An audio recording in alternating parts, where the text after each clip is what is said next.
Mawab sa ato ang isa ka bus unit in the name of Davao Metro Shuttle Company Corporation.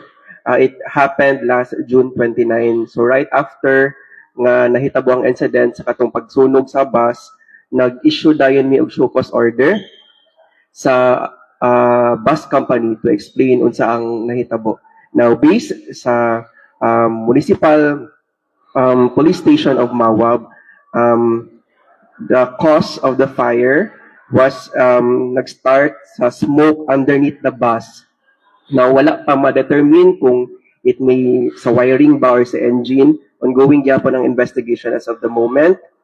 The casualties were, ang sulod sa bus ay naa sa mga 62 passengers, no, including the driver and conductors. Now, we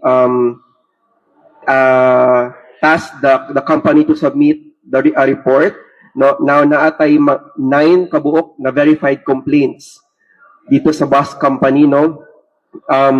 Unsa nimo ang mga complaints? One is katong mga personal belongings nga nasunog, and the other mga complaints is katong mga assistance needed for the kanang naka-cause of trauma of mental health nila.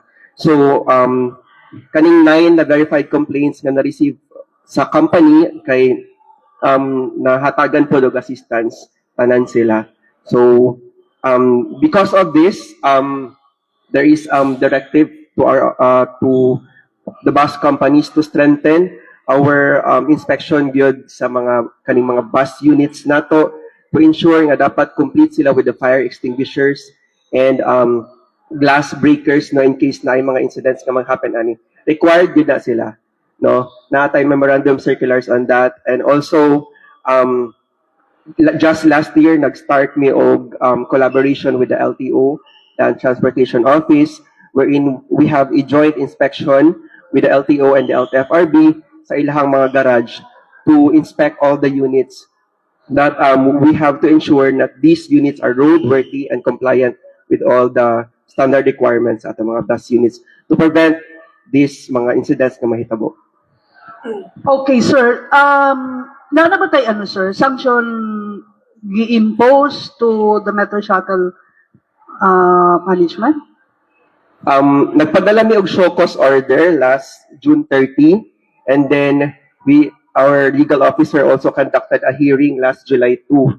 So ongoing ang pag-process and evaluating sa ilahang mga evidences and mga decisions nga ibutang sa office, no. So wala pa